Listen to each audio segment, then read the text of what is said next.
Hello everyone, আসসালামু আলাইকুম। সবাই কেমন আছেন? আশা করি সবাই অনেক ভালো আছেন। তো সিলেটি কিচেনে নতুন আর একটি ভিডিও দেখার জন্য সবাইকে জানাই ওয়েলকাম। আজকে আপনাদের সাথে শেয়ার করব মজাদার ডিম ভুনা রেসিপিটি শুরু করার আগে আপনাদের সুন্দর আঙ্গুল দিয়ে প্লিজ একটি লাইক করে দিবেন। আর যদি আমার চ্যানেলে নতুন হয়ে থাকেন প্লিজ চ্যানেলটি সাবস্ক্রাইব করে রাখবেন। আর যারা আমার চ্যানেলটি সাবস্ক্রাইব করেছেন তাদেরকে জানাই অসংখ্য ধন্যবাদ। তো দেখুন, ডিম ভুনা করার জন্য এখানে আমি 4টা ডিম নিয়ে নিলাম আর নিয়েছি 5টা আলু, ছোটো আলু নিয়েছি আমি।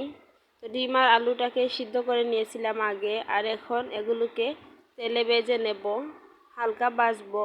ডিম বেশি ভাজলে খেতে ভালো লাগে না, ডিমের চামড়াটা একটু বেশি শক্ত হয়ে যায় এজন্য।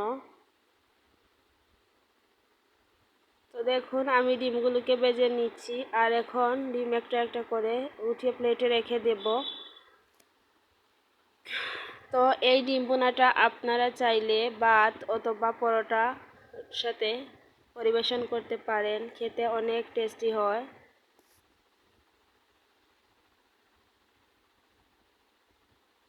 তো দেখুন, আপনাদের সাথে কথা বলতে বলতে আমার ডিম ভাজাটা হয়ে গেছে আর এখন এগুলোকে নামিয়ে নিলাম।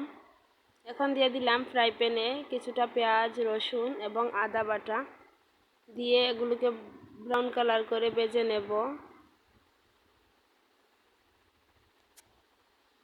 আপনি মশলাটা যত ভালো করে ভাজবেন তত আপনার রান্নাটা ভালো আসবে। তো দেখুন, আমি কিছুক্ষণ ভালো করে ব্রাউন কালার করে ভেজে নিচ্ছি। ভেজে নেওয়ার পর এখন দিয়ে দিলাম পরিমাণ মতো লবণ। লবণ দিয়ে আরও একটু মিশিয়ে নিব। লবণ দিলে পেঁয়াজটা একটু গলে যায়। তো দেখুন, এখন দিয়ে দিলাম হলুদের গুঁড়া 1 চা চামচ, মরিচের গুঁড়া 1 চা চামচ, দিয়ে দিলাম ধনিয়া গুঁড়া এবং জিরা গুঁড়া।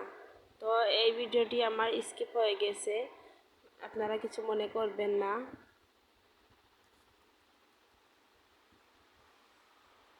এখন ভালো করে মশলাটাকে মিশিয়ে নিব।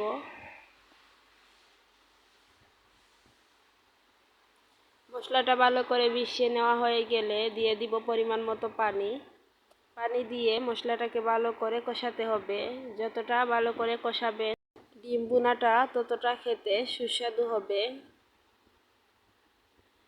তো দেখুন, এখন ভালো করে নেড়েচেড়ে মিশিয়ে দিচ্ছি আর মশলাটা একটু ব্লক চলে এসেছে। এখন দিয়ে দিলাম ডিম আর আলু। ডিম আর আলু দিয়ে আরও কিছুক্ষণ রান্না করে নেব।